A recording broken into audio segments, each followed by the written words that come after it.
हरे कृष्ण. श्रीमद भगवद गीता जशी आहे तशी अध्याय 12वा. अध्यायाचं नाव आहे भक्ती योग. तात्पर्य आपण 13व्या ओळीपासून पुढे वाचायला सुरू करणार आहोत. त्याआधी श्रील प्रभुपादांना प्रार्थना करूया. हे श्रील प्रभुपाद, आम्ही भगवद्गीता हा ग्रंथ वाचून समजून घेण्याचा प्रयत्न करीत आहोत. त्यासाठी आम्हाला आशीर्वाद द्या. धन्यवाद प्रभुपाद. या अध्यायात सांगितल्याप्रमाणे केवळ आध्यात्मिक साक्षात्काराकरिता परमसत्याच्या निर्विशेष स्वरूपाची शिफारस करण्यात आली आहे.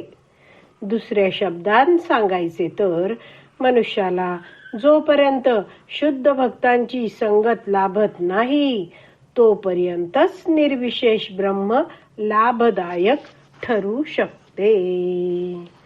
तर इथे आपण वाचलं की या अध्यायात सांगितल्याप्रमाणे केवळ आध्यात्मिक साक्षात्काराकरिता परमसत्याच्या निर्विशेष स्वरूपाची शिफारस करण्यात आली आहे. तर हे जाणून घेऊया की परमसत्याच्या निर्विशेष स्वरूपाची शिफारस करणं म्हणजे काय, तर ज्ञान योग करणं. तर हा जो ज्ञान योग आहे त्यामध्ये मनुष्य जाणतो की तो हे शरीर नाहीये, तो आत्मा आहे. तर ज्ञान योगाचा अभ्यास केल्याने व्यक्ती आहे तो इंद्रिय तृप्तीपासून दूर होतो आणि अशा प्रकारे व्यक्तीला आध्यात्मिक साक्षात्कार होतो की मी आत्मा आहे.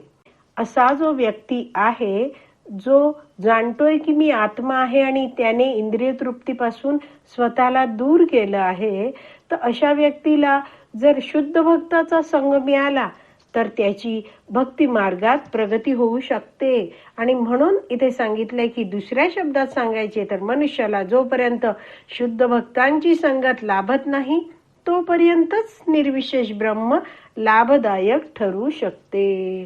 तर जर भक्ती करण्याचं मार्गदर्शन त्याला मिळालं आहे तर मग त्यांनी ज्ञान मार्गात अडकून पडण्याचं काही गरज नाही. पुढे ते सगळं श्रील प्रभुपाद समजवत आहेत. वाचूया. निर्विशेष ब्रह्माची प्राप्ती करण्याकरता मनुष्य फल आशा विरहित कर्म करतो आणि चेतन तत्व आणि पदार्थाचे आकलन होण्याकरिता ज्ञानाचे अनुशीलन व ध्यान करतो. तर योगा लॅडर जी शिडी आहे योगाची, योग मार्गाची, त्याचं वर्णन इथे श्रील प्रभुपादांनी दिलं आहे. इथे आपण वाचलं की हा व्यक्ती आहे तो फल आशा विरहित कर्म करतो, म्हणजेच काय, तो कर्म फलाचा त्याग करतो. तर असा व्यक्ती या शिडीचं, योगा शिडीचे पायरी पायरीने वरती चालत जात आहे. म्हणजेच तो काय करतो आहे, प्रथम कर्मफल त्याग करतो आहे आणि पुढे ज्ञान योगाचं तो पालन करतो आहे. त्यात आपण वाचलं की चेतन तत्व आणि पदार्थाचे आकलन होण्याकरिता ज्ञानाचे अनुशीलन आणि ध्यान करतो. तर चेतन तत्व म्हणजे आत्मा काय आहे, पदार्थ म्हणजे काय स्थूल पदार्थ आहेत, तर अशा प्रकारे त्यामधलं भेद काय आहे, तर हे सगळं जाणण्याकरता होण्याकरता असा हा जो व्यक्ती आहे तो ज्ञानाचं अनुशीलन करतो, म्हणजे ज्ञान योगाचं आचरण करतो, ज्ञान योगाचं पालन करतो. तर त्याला समजायला लागतं त्यामध्ये की हे भौतिक जगत कसं आहे, आत्म्याचं अस्तित्व कसं आहे, हे सगळं तो तत्वज्ञान जाणायला लागतो. आणि असा हा जो व्यक्ती आहे तो पुढे ध्यान करतो. तर ध्यान करतो म्हणजेच काय, तो ध्यान योग करायला लागतो, परमात्म्यावर ध्यान केंद्रित करायला लागतो. आणि असा व्यक्ती आहे योगा लॅडर म्हणजे योगाची शिडी चढत चढत कर्म फल त्याग, मग ज्ञान योग, मग ध्यान योग, आणि मग तो भक्ती योगाचं आचरण कधी करेल, जेव्हा त्याला भक्तांचं मार्गदर्शन मिळेल तेव्हा. तर अशा प्रकारे व्यक्ती आहे तो पायरी पायरीने आध्यात्मिक प्रगती करत जातो. आता पुढे वाचूया. जोपर्यंत मनुष्याला शुद्ध भक्ताचा संग लाभत नाही तोपर्यंतच हे आवश्यक आहे.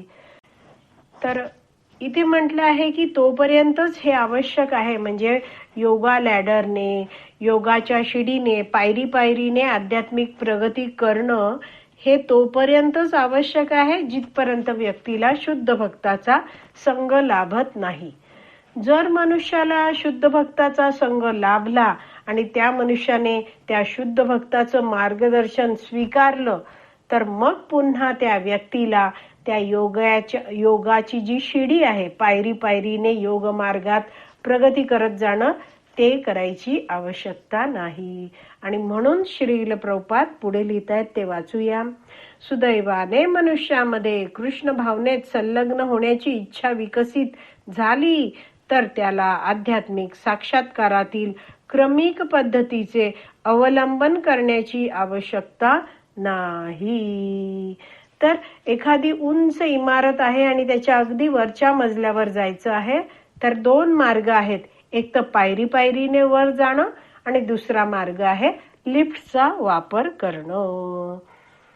तर इथे म्हटलंय ना की क्रमिक पद्धतीचे अवलंबन करण्याची आवश्यकता नाही. योगा लॅडरने असं एक एक स्टेप बाय स्टेप पुढे वेगवेगळे योग करण्याची त्याला आवश्यकता नाही. तो भक्ती मार्गाचं आचरण करू शकतो, म्हणजेच लिफ्ट मध्ये तो प्रवेश करून आपल्याला ज्या मजल्यावर जायचंय त्याचं बटन दाबून त्या लिफ्ट मध्ये वर जाईपर्यंत शांतपणे त्याने थांबावं आणि योग्य वेळी ती लिफ्ट आहे ती त्याला वरच्या मजल्यावर घेऊन जाईल. तर आज आपली विराम द्यायची वेळ झाली आहे. आज आपण इथेच विराम देऊया. श्रीमद भगवद गीता की जय. श्रील प्रभुपाद की जय. हरी बोल.